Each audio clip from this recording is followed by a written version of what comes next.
Assalamualaikum warahmatullahi wabarakatuh. Perkenalkan, nama saya Putri Juliani dengan NIM C0023016.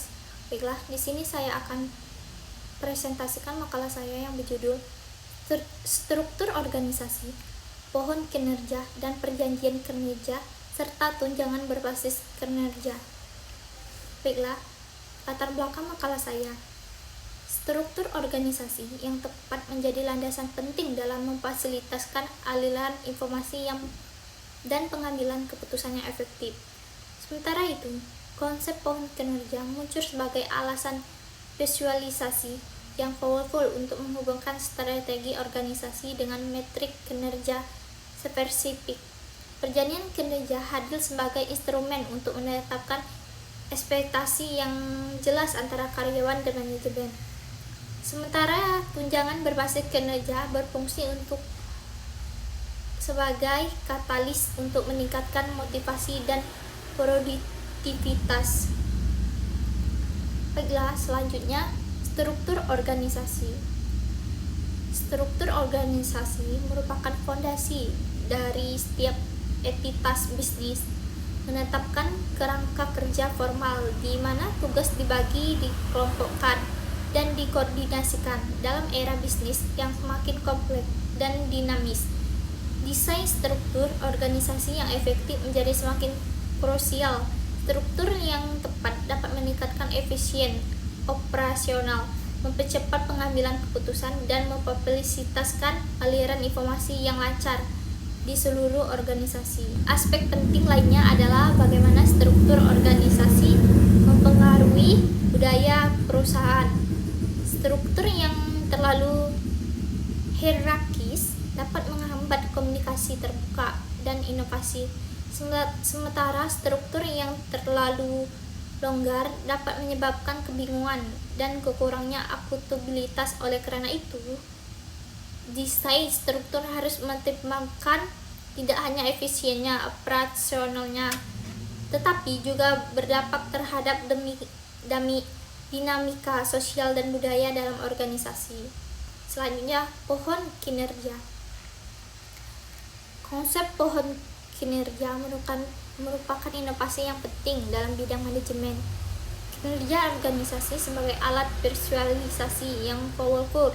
Pohon kinerja memungkinkan organisasi untuk mengartikulasikan dan mengkomunikasikan bagaimana berbagai elemen kinerja berkontribusi terhadap pencapaian tujuan strategi secara keseluruhan. Pohon kinerja berfungsi sebagai alat diagnostis yang efektif ketika kinerja pada level yang tertinggi tidak memenuhi ekspektasi. Manajemen dapat menelusuri pohon untuk mengidentifikasi area spesifik yang memerlukan perhatian. Ini memungkinkan pendekatan yang lebih terfokus dan efisien dalam upaya perbaikan kinerja. Dalam implementasinya, pohon kinerja harus dilihat sebagai dokumen hidup yang berkembang seiring waktu.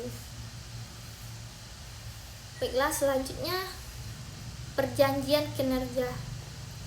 Perjanjian kinerja adalah kontrak formal antara karyawan dan manajemen yang menguraikan ekspektasi kinerja, tujuan yang harus dicapai, dan standar yang harus dipenuhi dalam periode waktu tertentu. Proses pengembangan perjanjian kinerja biasanya dimulai dengan diskusi mendalam antara karyawan dan manajemen. Diskusi ini membahas tidak hanya apa yang perlu dicapai, tujuan dan hasil, tetapi juga bagaimana hal itu akan dicapai, kompetensi dan perilaku, dan mengapa hal itu penting, keterkaitan dengan tujuan organisasi yang lebih luas. Selanjutnya adalah tunjangan berbasis kinerja. Tunjangan berbasis kinerja juga dikenal sebagai kompensasi berbasis kinerja, adalah pendekatan yang menghubungkan sebagian dari kompensasi karyawan dengan kinerja mereka.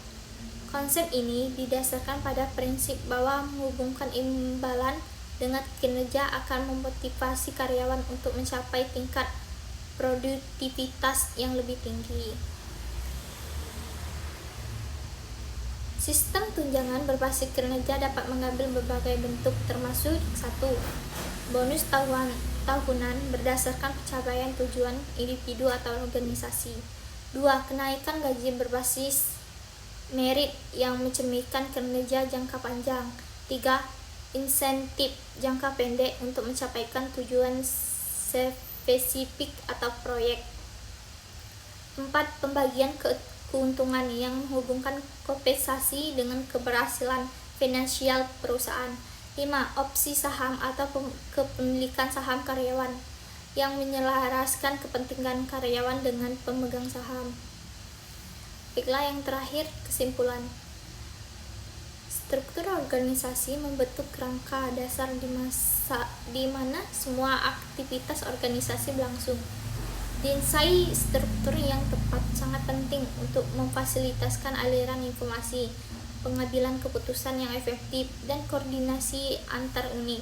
Dalam lingkungan bisnis kontemporer, struktur organisasi perlu cukup fleksibel untuk beradaptasi dengan perubahan cepat, namun tetap memberikan stabilitas yang diperlukan untuk operasi yang efisien.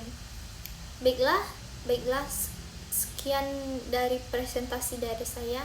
Jika ada kata salah, saya mohon maaf. Saya akhiri. Wassalamualaikum warahmatullahi wabarakatuh.